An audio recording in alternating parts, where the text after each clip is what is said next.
So, the first episode of Loki just showed up aired on Disney Plus. So now I'm going to give you my full spoiler, deep thoughts on episode 1 of Loki coming up right now.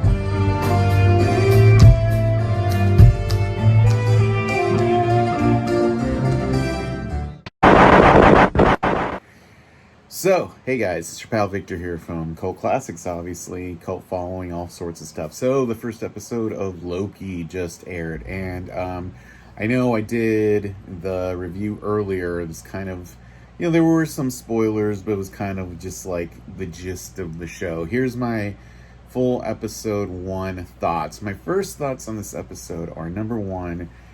This is the first Disney Plus Marvel show that actually feels on par with like Disney, Marvel Cinematic Universe movie. And one of the things that very clearly established this is the fact that they used a lot of footage and repurposed footage from the past Avengers movies. And you saw like Captain America and the Hulk and Tony Stark and Rene Russo's character from Thor: The Dark World. You saw Anthony Hopkins as Odin. You saw Chris Hemsworth as Thor. Like, I'm not saying you need to get all those people in there, but using footage from existing MCU movies actually does a lot.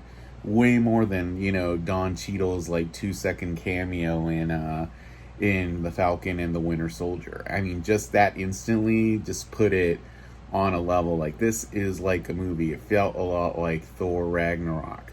Also, Owen Wilson in this. That felt like a quality, like, whoa.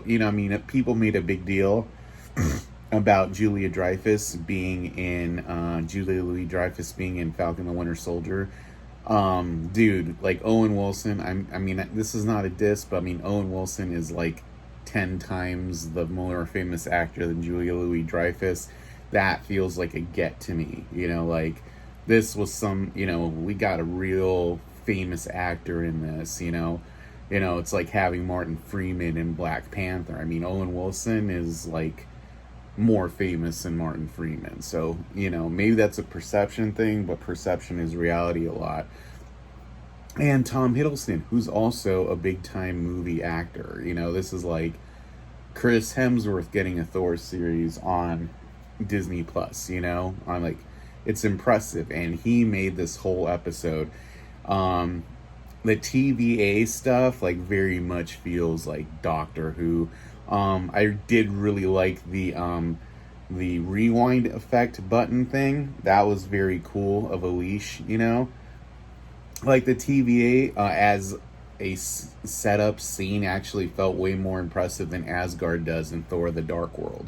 Like, I was impressed by this. The special effects in this were cool. The animation sequence with like the 3 celestials or whatnot that felt like the Living Tribunal. Even the girl who plays C20, the girl who's in Lovecraft Country as Ruby, like, this felt like a movie. Everybody in here is in movies, and again, it goes down to perception. And Hiddleston really made this work. I really liked his reaction to seeing what becomes of him and Thor, and just that reaction on his face, seeing that eventually they end up making up. His reaction to his mom dying, his reaction to Asgard being destroyed, and his reaction to Thanos killing him was awesome. And that felt like a realistic turn to me. It's kind of like we saw him growing up, sort of like, oh shit, because this is Loki at his peak. I am burdened with glory's purpose.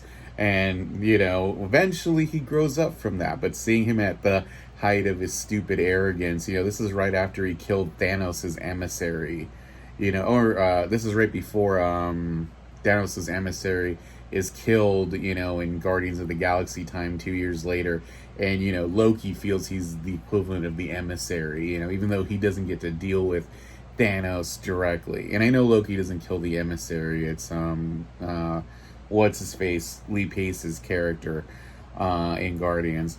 But, dude, this is just a good show. It's And the fact that that they're getting to the point where like they need Loki to hunt down another time variant of Loki is actually really interesting. I've seen episode 2. I'm not going to get into spoiling that. We're going to talk about that next week. But let's just say that it's going in interesting places with that. And the thing I'm actually most interested by is Owen Wilson's Mobius character. And, how he feels so strongly that Loki is worthy of, coming in here. He feels like he knows Loki and he's trying to get to the point of where he can dig into Loki's psyche. There is a part of me, and I'll explore this in a future video. I kind of think that Owen Wilson's character might be a future incarnation or a time variant of Loki from another multiverse. And let's talk about the multiverse.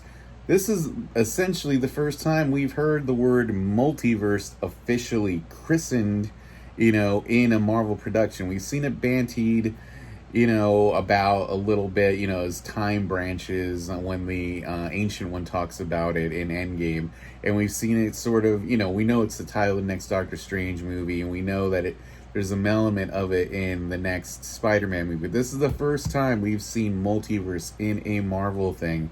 And we know that at some point there's been a multiverse war. So we know it's altogether possible that variants of people or entities from the past multiverse exist in the current sacred timeline. And, eventually this is going to serve as something of a lead-in to, Doctor Strange's Multiverse of Madness, more so I feel than maybe WandaVision or something like that. It's pretty exciting. I liked seeing their explanation of like, there is a single timeline and the TVA knows everything that's going to happen, will happen, did happen, because they're trying to trim possibilities leaching from the main timeline from ever happening.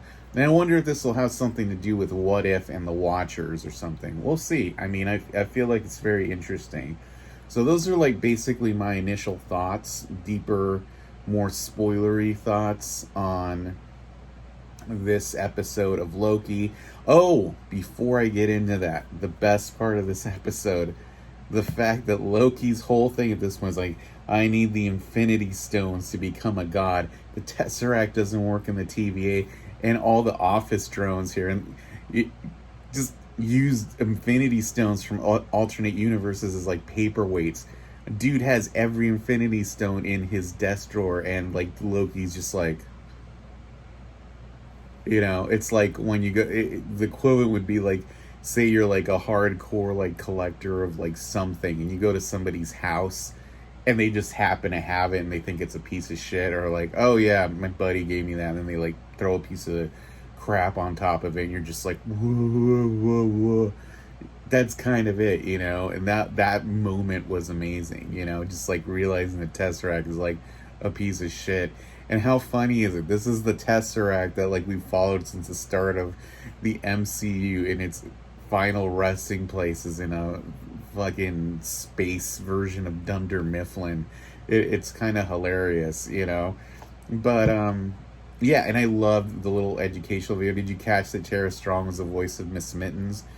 Tara Strong is the voice of Harley Quinn on the DC cartoons and everything. Super fun. Anyway, those are my thoughts on Loki. I'm excited for episode 2. We'll have a light spoiler and a full spoiler review of that later. And until next time, it's your pal Victor saying, till next time, glorious purpose awaits you. All right, later.